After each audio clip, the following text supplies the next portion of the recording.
Hello दोस्तों, मैं हूं सैयद सर। पहचानते हैं आप लोग, मजाक मत करो। तो आज हम पढ़ेंगे एक्सेलरेशन ड्यू टू ग्रेविटी। तो सबसे पहले देखते हैं कि ये ग्रेविटी है क्या। ध्यान से देखते रहना कि जैसे कि ये अर्थ है, ठीक है। तो ये सेंटर, ये अर्थ की रेडियस और ये उसका मास, ठीक है।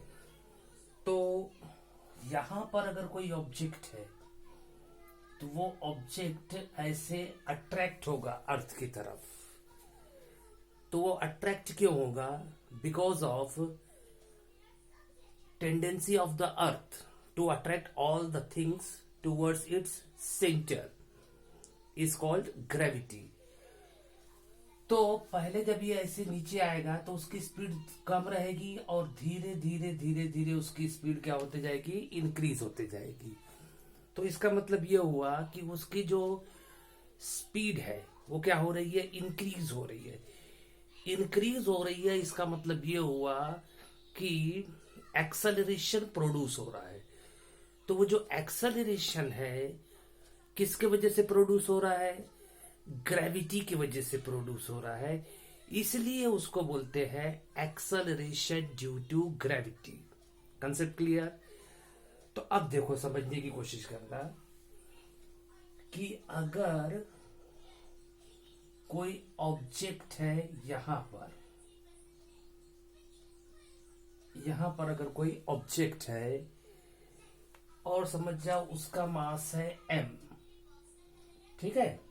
तो ये अर्थ का सेंटर हुआ और ये ऑब्जेक्ट का सेंटर हुआ, तो दोनों के बीच में डिस्टेंस कितना है? r, ठीक है। तो एक और चीज बता देता हूं मैं आपको कि वेट, व्हाट इज वेट?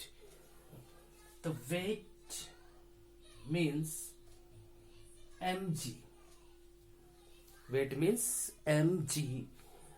तो m मतलब क्या होता है? मास, और g मतलब क्या होता है? Acceleration due to gravity.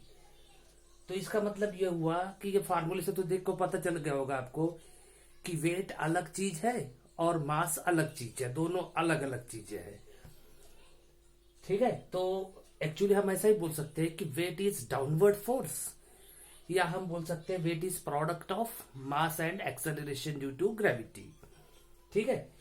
Wait का एसआई यूनिट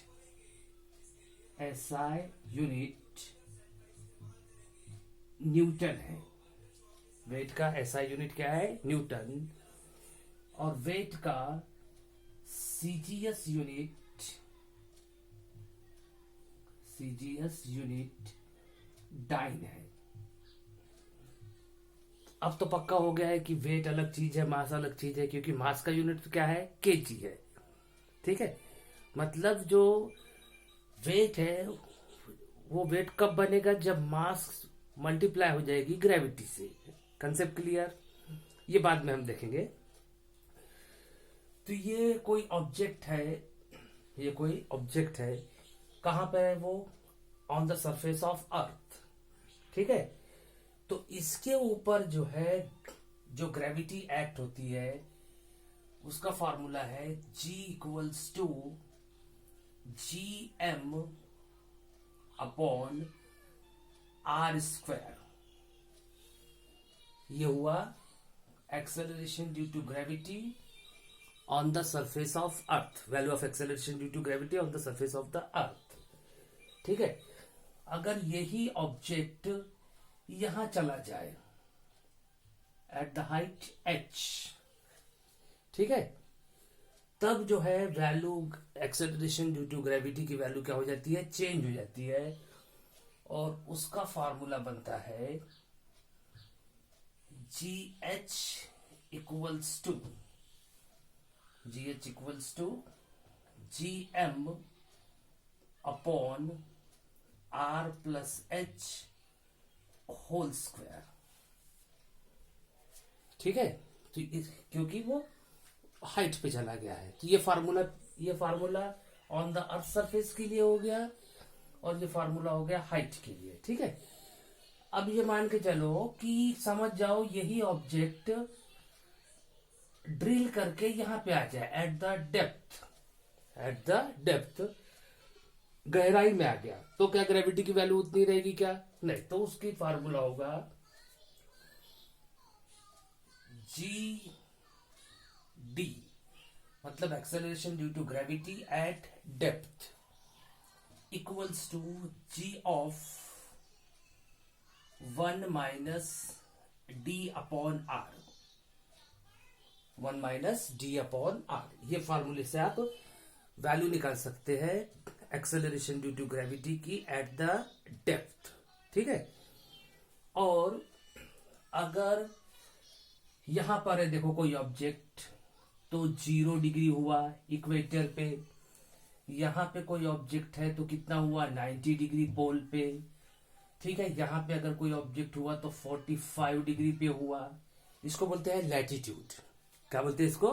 लैटिट्यूड। मतलब ये कि जैसे हम लोग पकड़ लेते हैं कि 9.8 मीटर पर सेकंड स्क्वायर है।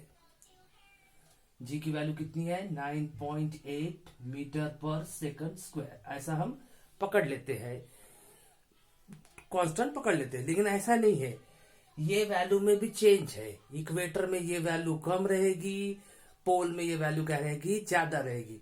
जैसे जैसे एंगल चेंज होगा वैसे वैसे क्या होगा? इसकी वैल्यू चेंज होगी। तो इसके लिए फॉर्मूला है, इसके लिए हम डैश ले लेंगे। तो जी डैश इक्वल्स टू इसका फॉर्मूला है g minus r omega square cos square phi. और फाई क्या है? फाई जो है एंगल है जिसको ज्योग्राफी की लैंग्वेज में क्या बोलते हैं? लैटिट्यूड।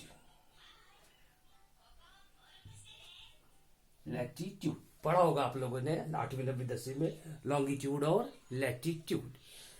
ठीक है। तो आप देख सकते हैं कि ये 4 फार्मूले हैं और ये 4 फार्मूले बताते हैं कि एक्सेलरेशन ड्यू टू ग्रेविटी की वैल्यू जो है वो जैसे जैसे उसका पैरामीटर्स चेंज होंगे, मतलब अर्थ सरफेस पे गड्ढा खोद के जमीन के नीचे चला गया तो क्या होगा, आसमान में चला गया तो क्या होगा, तो उसकी ग्रेविटी की वैल्यू क्या होगी? चेंज होगी। मतलब कांस्टेंट कभी नहीं होगी। एक शॉर्ट में समझाता हूं, ध्यान से देखना। जैसे कि ये अर्थ, ठीक है, और ये सेंटर, तो ये सरफेस है। यहां पे वैल्यू राउंड फिगर में रहेगी 9.8 मीटर पर सेकंड स्क्वायर। जितना आप ऊंचाई पे जाते जाएंगे उतनी ग्रेविटी की वैल्यू क्या होते जाएगी? कम होते जाएगी। और बहुत ऊपर चले जाएंगे तो क्या हो जाएगी? 0 हो जाएगी। ठीक है।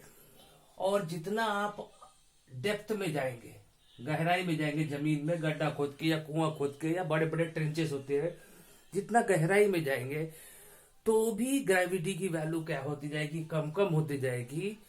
और यहां जब सेंटर में आ जाएंगे तो ग्रेविटी की वैल्यू क्या हो जाएगी? 0 हो जाएगी। तो इससे तो एक चीज साफ है कि जो एक्सेलरेशन ड्यू टू ग्रेविटी की वैल्यू है वो सबसे मैक्सिमम कहां पर होती है?